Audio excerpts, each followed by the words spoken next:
Olá pessoas, esse é outro vídeo meu aqui na internet e no vídeo de hoje então vamos falar mais um pouquinho aqui sobre a montanha mágica. Você deve estar percebendo que a iluminação desse vídeo está diferente, isso porque como está chovendo e aí o tempo está enfim escuro, eu tive que colocar uma lâmpada bem aqui na minha cara, então é por isso que está fazendo reflexo nos óculos, enfim. Mas eu não vou tirar os óculos porque sem os óculos eu não enxergo nem a câmera, então né, é preciso se acostumar com isso, todos nós vamos ficar bem, ok? Ok. Outra coisa para a qual nós vamos ficar bem também é para o fato de que, teoricamente, esse projeto aqui deveria acabar no sábado agora, né, no dia 13, mas não é isso que aconteceu, porque eu não contava com um semestre tão atribulado quanto esse que eu estou tendo, mas não tem problema. Ainda neste mês de outubro nós terminamos todas as nossas discussões aqui sobre este romance, certo? Certo. Muito bem, o que eu percebi nessa nossa quarta parte da leitura, né, dentro dessa subdivisão que nós fizemos aqui, é que a ênfase do narrador continua sendo em tecer uma série de considerações, tanto sobre a velocidade do escoamento do tempo, mas também principalmente sobre o modo como nós percebemos isso. Nesse sentido, então, entra em jogo uma nova temporalidade aqui que não havia aparecido, pelo menos não com tanta ênfase até então, porque nós tínhamos até agora o tempo cronológico, que é o tempo objetivo, o tempo psicológico, que é esse tempo subjetivo, é o modo como nós percebemos o tempo, a passagem do tempo cronológico. Nós tínhamos o tempo da narração, o tempo da narrativa e o tempo da leitura. Eu falei de tudo isso, sobretudo, acho que naquele meu vídeo chamado Um Adendo à Montanha Mágica, ou coisa do tipo. Bom, o que entra em jogo aqui agora, nessa quarta parte da nossa leitura, é um diálogo entre um tempo que não chega nem a ser um tempo histórico, e justamente por conta disso eu vou chamá-lo aqui, para todos os efeitos, de tempo universal, que é um tempo tão longo e que abarca tantos fatos, tantas coisas, que ele não pode, que a gente não pode ter uma noção nem psicológica e nem cronológica dele. Esse tempo ao qual eu estou me referindo aqui aparece sobretudo no primeiro subcapítulo que a gente leu dentro dessa nossa subdivisão aqui, que se chama Mais Alguém. Esse tempo, então, ele é utilizado para falar de períodos extremamente longos. É aquele tempo que mede, é aquela, digamos, é aquela métrica que mede o tempo da humanidade como um todo e se aproxima muito de um tempo que é o tempo eterno. Aquele tempo que a gente não tem uma noção de tão grande que ele é. Essa temporalidade a qual eu estou me referindo aqui, ela aparece sobretudo na página 496 dessa minha edição aqui. Enfim, acho que isso não resolve muita coisa. Mas é logo no início desse subcapítulo chamado Mais Alguém, que é o momento ali em que o Hans Castorp ele está falando dessa questão de que ele, ao olhar para as estrelas, ele olha para o mesmo céu que os povos extremamente antigos olharam um dia. E daí, nesse sentido, ele diz o seguinte: a eternidade não é uma linha reta, mas um carrossel. E ele diz isso justamente para poder falar dessa ideia de que o tempo que separa ele e os caldeus, que é esse povo antigo ao qual ele está se referindo, é um tempo tão longo, mas tão longo que é quase uma eternidade, mas ainda assim essa eternidade é uma eternidade que permite que as coisas vão se repetindo, e daí essa ideia de que a eternidade não é uma linha reta, mas sim um carrossel, porque todas as coisas vão entrando aqui nessa repetição infinita, que é algo muito importante para que a gente entenda as várias reflexões que vão estar aqui presentes nessa quarta parte, sobretudo quando a gente chegar no momento ali em que o tio do Hans Castorp vai visitá-lo aqui no sanatório. Mas enfim, o Hans Castorp então, ele vai perceber esse tempo que estamos chamando aqui de tempo universal, quando ele passa a se interessar pelo movimento dos planetas e por essas várias discussões que são da ordem ali da astronomia e mesmo da astrologia em alguns momentos. Mas enfim, e daí a partir desse momento então ele vai perceber que, apesar de estarem muito distantes no tempo, ele e os povos antigos olharam para o mesmo céu, contemplaram as mesmas estrelas, e justamente por conta disso existe uma aproximação causada por essa percepção dele sobre essa temporalidade, que é uma temporalidade muito grande, que abarca toda a história humana. E essa percepção acaba fazendo com que Hans finalmente entenda o conceito do que é humanidade, segundo diz lá o Settembrini. E é uma coisa muito interessante é que, durante essas várias discussões que ele vai fazendo aqui, que ele vai tendo aqui com o Joaquim, é muito interessante porque você começa a perceber a influência que o Settembrini está tendo para com ele, sobretudo naquela ideia lá do humanismo e por aí vai. Muito bem. Então, o que está em jogo aqui é esse conceito de humanidade como algo verdadeiramente ligado ao progresso, que é algo que se liga muito às ideias humanistas defendidas aqui pelo Settembrini. E isso, de certo modo, vai, como eu falei para vocês, demonstrar a influência que esse tutor tem sobre ele, né? Porque o que o Hans Castorp diz aqui, que se liga muito a essa ideia de progresso, é que, apesar do tempo ser circular, as nossas ações dele sempre visam um aprimoramento das nossas condutas e da nossa forma de lidar com o outro e da nossa forma de intervir no mundo. E isso ele vai falando sobretudo quando a gente pensa naqueles momentos em que ele fala assim, a única diferença entre o céu dos caldeus e esse é que agora a gente sabe que existem mais planetas do que os caldeus sabiam. Mas enfim, já o Joaquim, ele vai acreditar que, o Joaquim, lembra lá, ele é, digamos, um soldado, né? E justamente por conta disso, o Joaquim ele vai acreditar que o grande agente do progresso para a humanidade é a guerra. E daí a necessidade que o ser humano sempre teve, sempre terá, segundo essa lógica aqui, de guerrear. Por quê?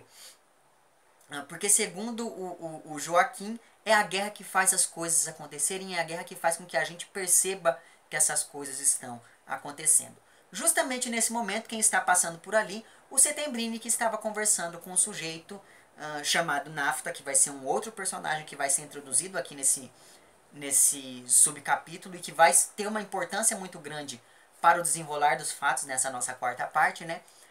Mas enfim, o Nafta e o Settembrini, eles estavam passando por ali, o Settembrini ouviu a palavra guerra na conversa daqueles dois jovens e acabou ali se interessando pela conversa dos primos. E daí eu tenho que dizer uma coisa que fica evidente em vários momentos aqui.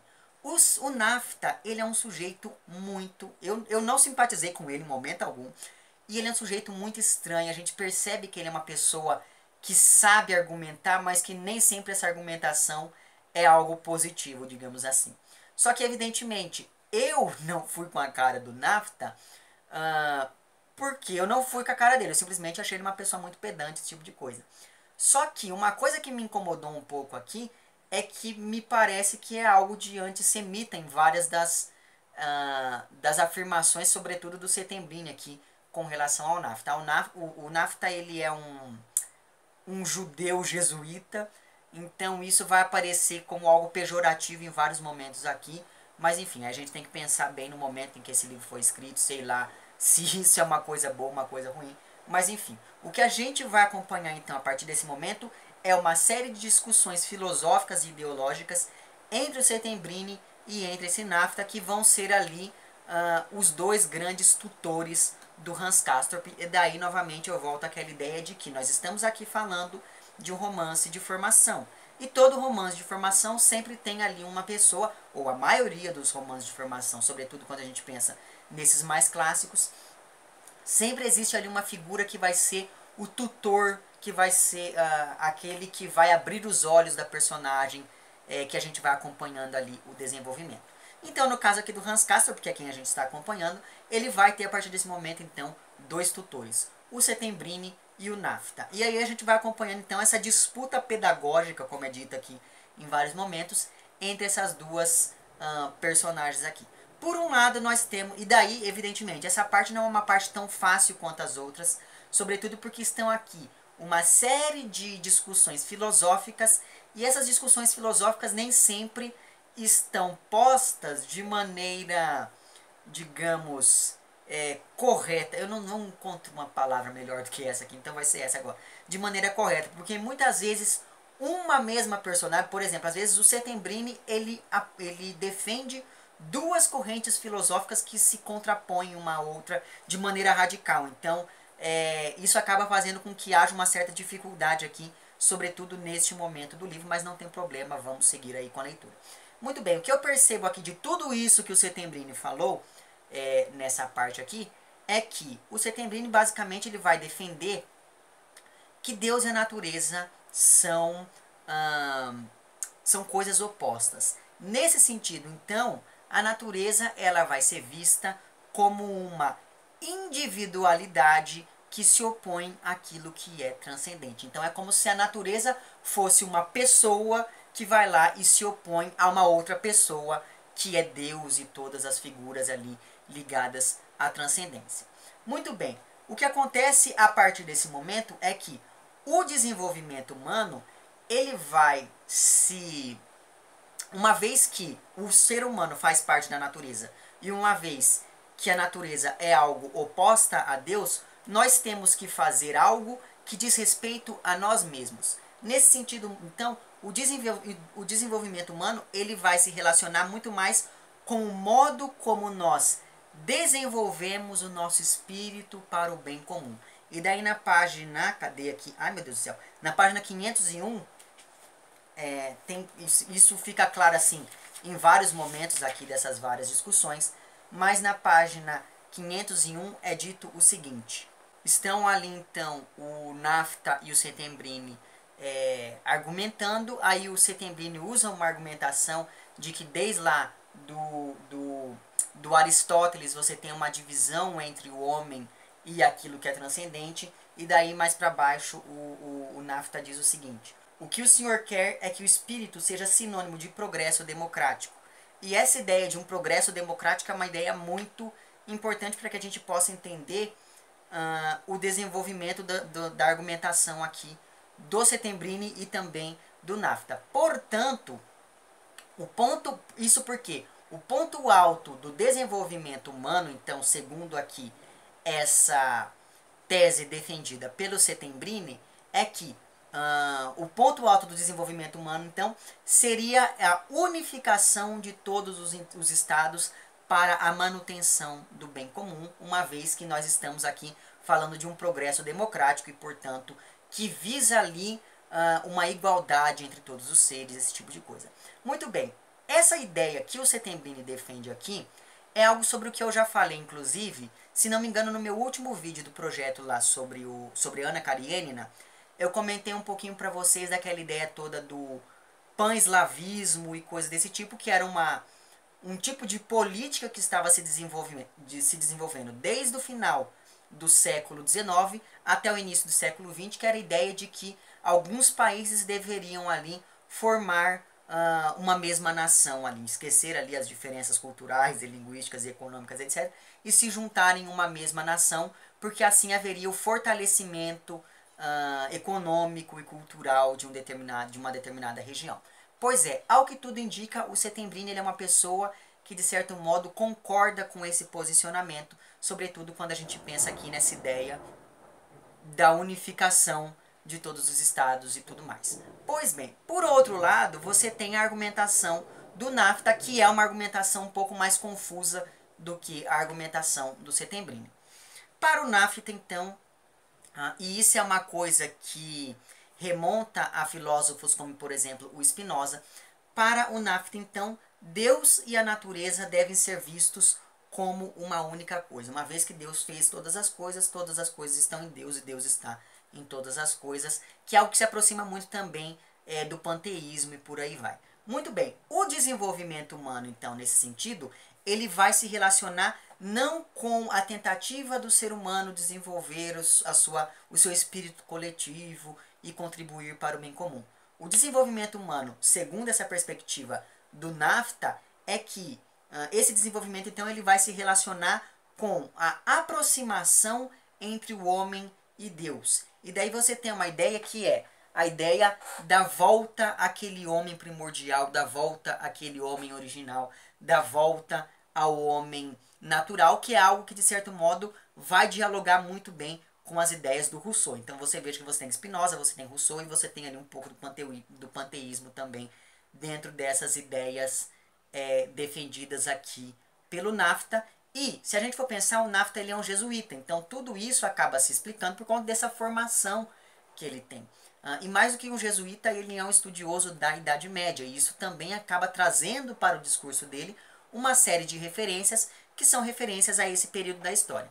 Nesse sentido, então, o ponto alto do desenvolvimento humano seria a dissolução dos estados e não a unificação deles, e essa dissolução deveria acontecer por meio, por exemplo, da guerra. E daí você tem uma ideia de que o discurso do NAFTA se aproxima muito bem do discurso do Joaquim, por exemplo.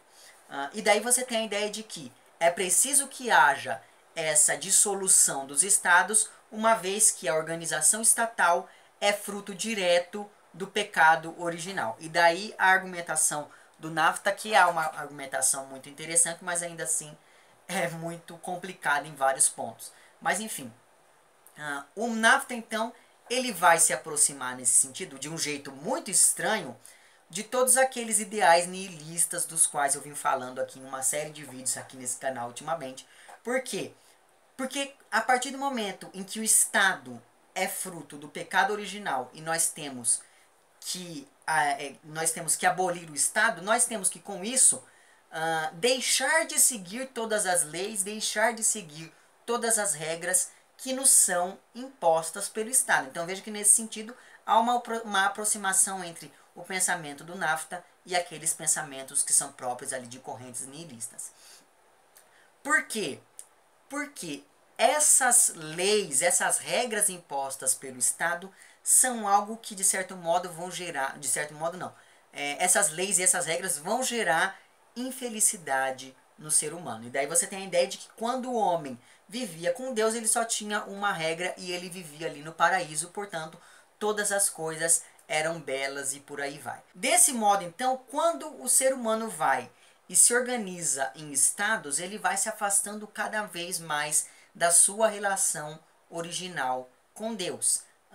Porque se Deus fosse organizar a nossa sociedade, provavelmente essa organização seria uma organização muito mais voltada a questões religiosas e por aí vai. Então esse estado secular é visto como algo negativo aqui pelo NAFTA. Portanto, os estados, uma vez que os estados eles separam um homem de Deus, eles são tidos aqui por esse personagem como organizações quase malignas, quase diabólicas, que são resultado então desse pecado original. E daí isso vai ficar explícito sobretudo em algumas páginas aqui, que são as páginas 532, 534 e 535 dessa minha edição. Vou ler aqui alguns trechinhos para vocês. Penso não me enganar quando pressuponho que estamos de acordo com respeito ao estado primitivo ideal do homem, a sua liberdade de governo e de poder, a sua relação filial imediata com Deus, na qual não havia nada de domínio e de serviço, nada de lei e de castigo, nada de injustiça, de união carnal, de diferenças de classe, de trabalho e de propriedade, mas exclusivamente igualdade, fraternidade, perfeição moral. Verifico que em princípio somos da mesma opinião no que se refere ao estado primordial, paradisíaco, isento de lei e ligado imediatamente a Deus, esse estado que se perdeu em virtude do pecado original. Creio que poderemos trilhar lado a lado mais um pedaço do caminho. Reduziremos então o estado a um contrato social que, levando em conta o pecado, foi estabelecido como proteção contra a injustiça, e veremos nisso a origem do poder soberano. Então veja que aqui nessa argumentação toda do NAFTA você tem lá traços que remontam ao marxismo, traços que remontam a ideias do Rousseau, né, do contrato social e por aí vai. Você tem traços aqui desse discurso que remontam a vários ideais que são próprios ali dos iluministas que, de certo modo, criaram um estofo ideológico e filosófico para a Revolução Francesa e por aí vai. Aí eles vão continuar aqui argumentando e o NAFTA diz que ele está defendendo a supremacia da Igreja sobre o Estado secular. Pois, se a origem não divina do Estado não estivesse escrita na sua testa, bastaria recordar precisamente o fato histórico dele derivar da vontade do povo e não, como a Igreja, de uma fundação de Deus, para demonstrar que ele é, se não uma obra do mal, pelo menos um produto da emergência e da imperfeição pecaminosa. Então veja que sobretudo essa ideia da imperfeição ligada aqui ao Estado é uma coisa muito curiosa, porque se nós deixarmos de lado toda essa pataquada religiosa que ele está colocando aqui em jogo de pecado original.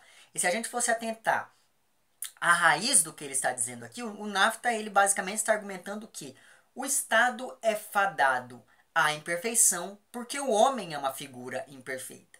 Nesse sentido, então, quando a gente pensa naquilo que a gente comentou no vídeo anterior a esse, dentro desse projeto, de certo modo, a personagem aqui, né, o Nafta, ele vai reforçar aquela ideia de que os estados nesse momento estavam sendo vistos como algo doente, né? A doença de que fala que o romance não é só uma doença espiritual, não é só uma doença moral, não é só uma doença física, mas também é uma doença política. Se a gente for pensar bem, o Nafta, ele de certo modo está ali apontando para esse mesmo caminho na discussão que ele vai levantar aqui. Então, basicamente são essas as duas questões que estão em jogo ali quando a gente pensa nessa primeira altercação entre esses dois personagens. E daí você tem ali, depois que essa discussão toda acaba, o Hans Castorp e o Joaquim, um dia eles vão ali visitar o Nafta. Lá o Hans Castorp ele acaba vendo ali uma escultura em madeira do século XIV, se não me engano, e que vai representar uma Pietà com Jesus ali e tal. E daí existe toda uma ideia sobre o que é o belo na arte, né, nesse momento aqui. Só que quem está lá também na casa do Nafta, porque ele e Nafta são vizinhos, é o Settembrini. Lembra lá que o Settembrini, no finalzinho da nossa discussão anterior a essa, o Settembrini ele acabou indo embora ali, né, naquele capítulo chamado Transformações, enfim.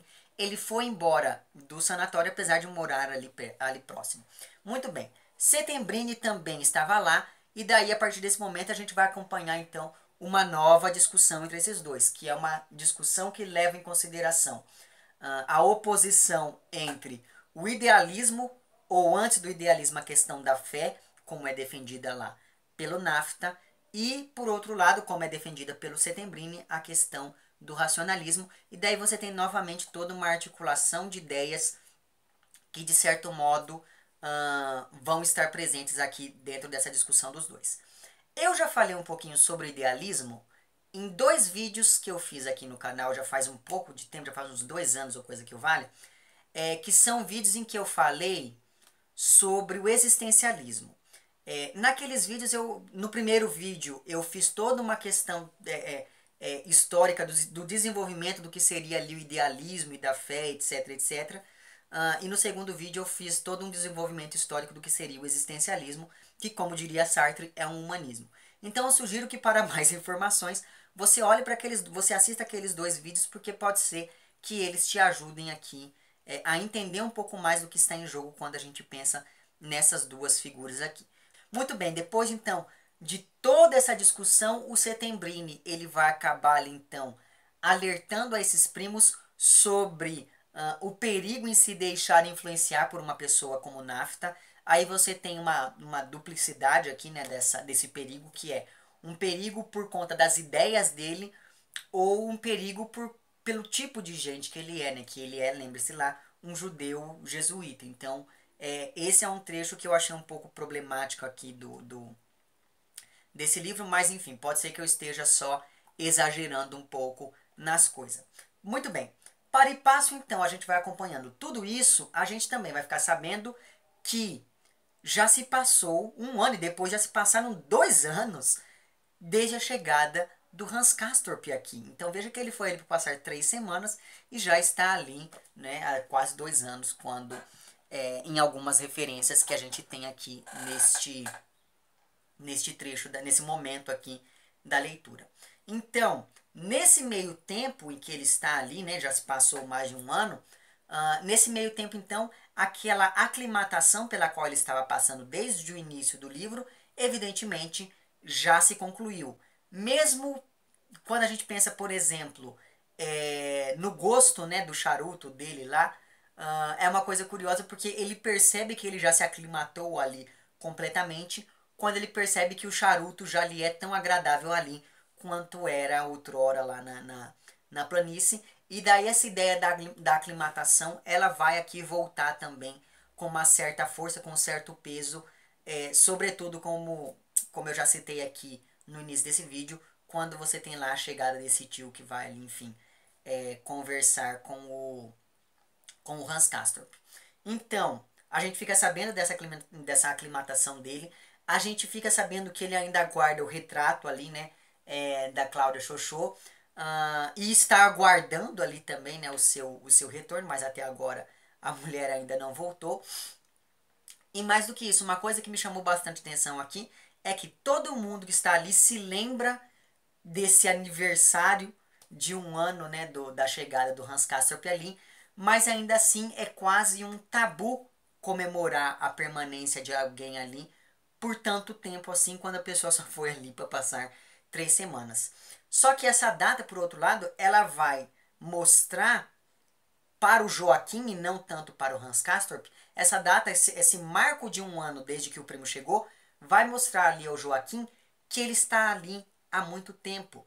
E justamente por conta disso, apesar de ainda não estar totalmente curado, apesar de ainda, enfim, não receber alta, ele vai insistir e vai chegar à conclusão de que está na hora de ir embora dali e tal. Então, justamente por conta disso, ele vai acabar, então, conversando ali com o Dr. Burhans, que é quem comanda ali, né, o sanatório, junto com o Dr. Krakowski. Ele vai conversar com esse médico e vai avisar, olha, eu já avisei minha família, já me alistei no exército e vou embora do sanatório. E é basicamente isso que acontece na página 566. Hans, disse Joaquim instantaneamente, não deixe de me seguir em breve. Com isso, saltou para o estribo. Fechou-se a porta. Ouviu-se um apito. Os carros entrechocaram-se. A pequena locomotiva pôs-se em movimento. O trem estava partindo. O viajante abanou o chapéu pela janela. O outro, que ficava atrás, respondeu com a mão. Com o coração profundamente emocionado, permaneceu ainda por um tempo ali, sozinho. Depois regressou devagar pelo caminho que Joaquim, havia mais de um ano, lhe tinha mostrado. Então esse trecho aqui, eu achei ele um trecho muito bonito, essa despedida dos dois primos, mas uma coisa que me chamou bastante atenção foi o ritmo mesmo, imposto por essa pontuação que o Thomas Mann vai usando aqui nesse momento, que é quase que o ritmo do trem avançando ali, e daí você consegue, à medida que você vai lendo, você percebe que o trem ele está dando aqueles solavancos para poder, enfim, partir e separar aqui esses primos, ainda que não definitivamente, não é mesmo? Mas enfim, então Joaquim acabou indo embora e deixando ali o pobre do Hans Castorp sozinho, né, entre várias aspas, enfim, no sanatório. Só que aí, poucas páginas depois, a gente fica sabendo que Hans Castorp acabou recebendo a visita ali de um daqueles seus tios que haviam cuidado dele quando ele morava na planície. E esse tio ele foi ali ciente de que ele conseguiria arrastar o Hans Castorp de volta para casa, mas a gente fica sabendo então que não é isso o que acontece, muito longe disso, né? E daí todo aquele processo que eu comentei para vocês, da ideia de aclimatação, porque estava passando o Hans Castorp, ele vai se evidenciar sobretudo quando a gente pensa nesse encontro entre ele e o tio, porque daí nós temos novamente uma figura que é uma figura externa a essa realidade do sanatório, que vai tentar de algum modo dialogar ali com uma figura que já se internalizou, que já criou raízes ali naquele lugar. E daí é muito engraçado porque nesse momento aqui também volta à tona toda uma questão daquela ideia sobre o tempo. Porque quando o tio vai então tentar buscar o Hans Castorp, volta ao primeiro plano da narrativa a diferença entre o tempo na montanha, que é visto aqui por essa figura de fora como um tempo marcado pela estagnação e pela circularidade, sobretudo.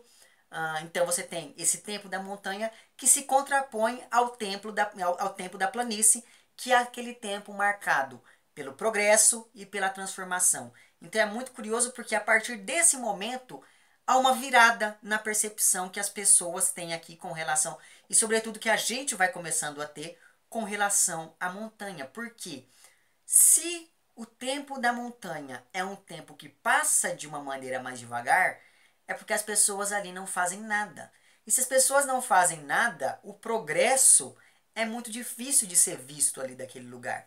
Nesse sentido, então, o tio percebe que se ele continuar ali e se ele seguir as recomendações do Dr. Burns, que havia lhe recomendado, como ele faz para todo mundo, pelo visto, que ele ficasse ali por um tempo a mais para poder cuidar ali, enfim, da sua saúde, o tio percebe que se ele fosse atrás dessa história de ficar ali, ele acabaria se acostumando àquela rotina, que é uma rotina doentia. E isso é uma coisa que não havia aparecido de maneira tão explícita até esse momento aqui do romance. Então, a partir de agora, vai se começar a um processo de explicitação acerca de que do que a vida ali na montanha representava. A vida ali na montanha representa a decomposição, representa a doença e, mais do que isso, representa a alienação. E se a gente for pensar na alienação em um momento como o momento em que esse livro aqui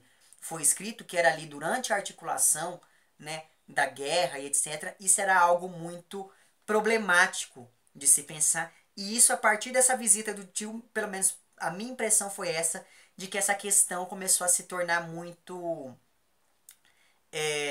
mais clara do que havia ficado até então. Então, pensando nesse sentido, o tio acaba fugindo ali, né? Ele acaba indo embora ali, meio que na surdina, e deixa o sobrinho ali por mais um tempo. Inclusive, e quando eu digo fugindo, é fugindo mesmo. Ele arruma as malas durante a noite, vai embora, não avisa nada pro Hans Castorp, e no dia seguinte, quando o garoto vai procurar o tio, descobre que ele foi embora, mas enfim. Muito bem, então depois ali que o tio vai embora, e já nos aproximando mais do final dessa parte que nós lemos nesses últimos dias, a gente vai começando a perceber que o Hans Castorp ele vai aos poucos tomando parte e vai tomando uma parte cada vez mais ativa naqueles debates entre os seus preceptores ali, né, entre o Nafta e o Settembrini, o que de certo modo vai demonstrar esse crescimento filosófico do Hans Castorp, que é um dos elementos que estão em jogo ali quando a gente pensa em um romance de formação.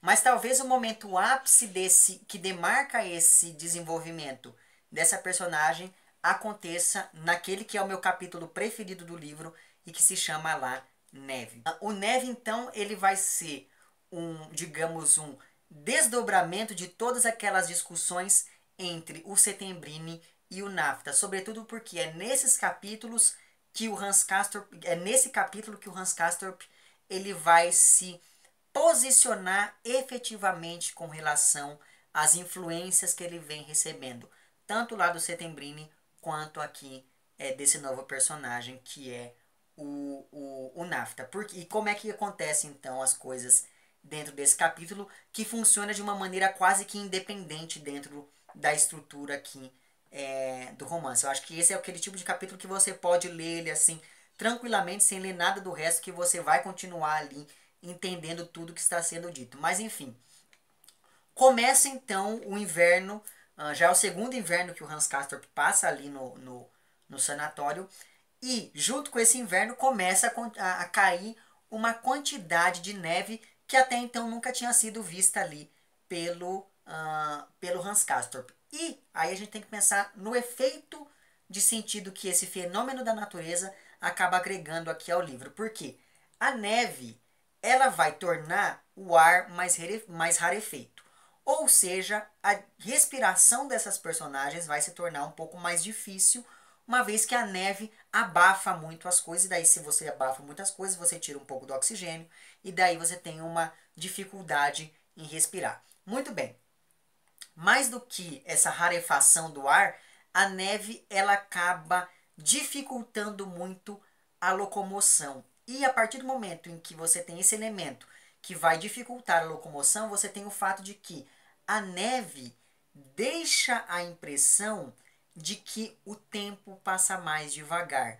Nesse sentido, então, a neve ela é uma representação física e ela é uma representação espacial da morosidade temporal em que viviam os pacientes ali daquele sanatório. Então, é como se o Thomas Mann colocasse ali um elemento físico que demonstrasse que o tempo passa devagar ali naquele lugar. Então, o que a gente vai acompanhar a partir desse momento é o mar de neve, que é uma expressão que aparece uma certa quantidade de vezes aqui nesse trecho do romance. Então a gente vai acompanhar esse mar de neve que vai tomando conta da paisagem, da paisagem que circunda ali o sanatório. E daí você tem um dado que é o seguinte, né, que é algo que novamente se liga a isso que eu acabei de falar, dessa questão da representação física da morosidade do tempo. Por quê? Se a neve dificulta a, a locomoção, a paisagem se torna mais inóspita, ou seja, nada acontece naquele espaço. E daí, se você for pensar em uma ideia que começou a surgir com mais força quando o tio foi lá visitar o Hans Castor, porque aquela ideia de que na montanha não é possível haver progresso porque o tempo ele acontece de uma maneira circular. Pois bem, se o progresso não é possível, nada acontece no tempo. E daí vem a neve e impossibilita que as coisas aconteçam no espaço. Então veja que esse momento do livro foi assim um ápice do brilhantismo para mim, sobretudo porque o Thomas Mann ele consegue unir essas duas, digamos, categorias, eu não sei o nome disso, mas enfim, ele consegue unir ali o tempo e o espaço para mostrar no texto que as coisas não aconteciam ali na montanha e vai mostrar as consequências dessa falta de coisas acontecendo ali na vida desses personagens de uma maneira cada vez mais explícita quando a gente pensa no trajeto todo que o Hans Castorp vai empreender aqui nesse capítulo, porque é justamente em meio a condições como essa, na meio da tempestade lá de neve, que o Hans Castorp um dia resolve dar uma volta. Então ele compra ali alguns esquis escondido e um dia ele sai ali despercebido para poder dar uma volta na neve. E aí nesse momento, eu não sei se vocês perceberam isso, mas a partir do momento em que a gente tem essa travessia empreendida pelo Hans Castorp, os parágrafos eles vão se tornar cada vez maiores. E daí você tem a ideia de que o fato dos parágrafos serem maiores vai reforçar a ideia de que a caminhada do Hans Castorp está sendo muito lenta, está sendo muito difícil, porque afinal de contas ele está tendo que ir contra ali a força dos elementos para poder dar uma volta na vizinhança, não é? Porque a extensão dos parágrafos ela vai afetar a velocidade da nossa leitura. Então, se o Hans Castorp faz uma coisa devagar, a gente percebe essa coisa devagar porque a gente lê esses parágrafos de uma maneira mais devagar. Então aí você tem o seguinte dado, você tem uma dificuldade de progressão no espaço que é um espaço que é físico aqui do livro, quando a gente pensa nesses parágrafos muito grandes, que fazem com que a gente leve mais tempo para poder ler. Então, é uma dificuldade da progressão no espaço físico do livro e mesmo no espaço da narrativa, quando a gente pensa no próprio percurso que o Hans Castorp está fazendo, acaba se aliando muito a essa dificuldade de progressão no tempo, que é o tempo da leitura, porque afinal de contas a nossa leitura se torna mais lenta porque os parágrafos se tornam maiores, mas também uma dificuldade de progressão no tempo da narrativa, porque tudo isso que está sendo narrado aqui nesse subcapítulo chamado Neve se passa em um período de tempo muito curto, apesar de não parecer. Então veja que o tempo e o espaço são categorias aqui que acabam se tornando uma única coisa, acabam refletindo uma única coisa aqui, que é algo que afeta não só o personagem, mas mesmo o leitor dentro desse jogo entre tempo da narrativa e tempo da leitura que eu estou tentando expor aqui para vocês.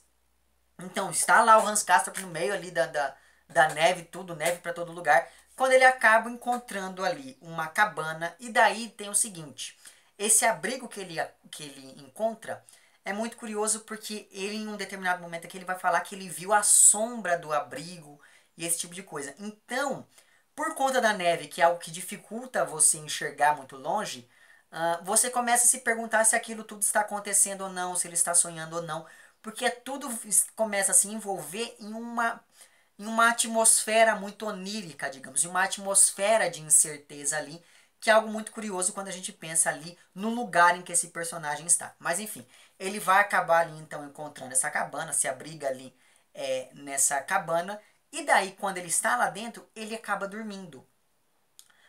E daí você tem novamente que o sonho ele acaba juntando, ele acaba sendo uma espécie de elo que liga todos aqueles aspectos que são aspectos apolíneos e aspectos dionisíacos, que é algo que eu havia falado lá também no meu vídeo anterior a esse, dentro desse projeto, que é algo que remonta lá à filosofia do Nietzsche e tal. Muito bem, por quê? Porque esse sonho ele vai começar muito bem com o Hans Castorp ali no meio de um campo, com flores e aquela coisa toda, tudo muito bonitinho, o sol voltou, os passarinhos estão cantando, e daí você tem essa ideia desses aspectos apolíneos.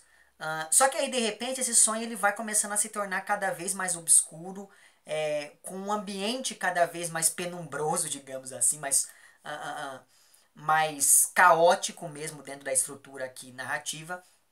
E daí você tem o início dessa atmosfera que remete mais àqueles aspectos dionisíacos. Porque o sonho ele começa muito bem lá com Hans Castorp no campo, esse tipo de coisa. E daí tem um determinado momento que ele vai chegando próximo ali de um templo, de uma coisa assim, dentro desse sonho. E dentro desse templo ele acaba encontrando duas velhas seminuas que estão matando e comendo, gastronomicamente falando, um menino loirinho, enfim. É uma cena horrível e é uma cena extremamente chocante e que, evidentemente, acaba causando ali uma reação muito forte nesse personagem, né? O Hans Castorp acaba tendo uma reação muito forte a esse sonho e por conta disso ele acaba acordando. E quando ele acorda, ele percebe que, por mais que o sonho tenha dois lados que são dois lados opostos, esses dois lados na verdade são parte de um todo, que é um sonho só, porque ele não sonhou duas vezes. Ele teve um único sonho e dentro desse sonho ele teve ali esses dois lados que eram lados ali que se contradiziam, que se opunham um ao outro. Muito bem, ele começa partindo dessa ideia do sonho e ele vai começando a pensar de que na verdade tudo é feito de opostos, inclusive o nosso modo de pensar. E daí ele chega lá à grande conclusão de que ele começa a perceber que o Nafta e o Settembrini, que são ali os seus grandes mentores, os seus grandes tutores, eles apenas vão representar ideologias que são, de certo modo, antagônicas.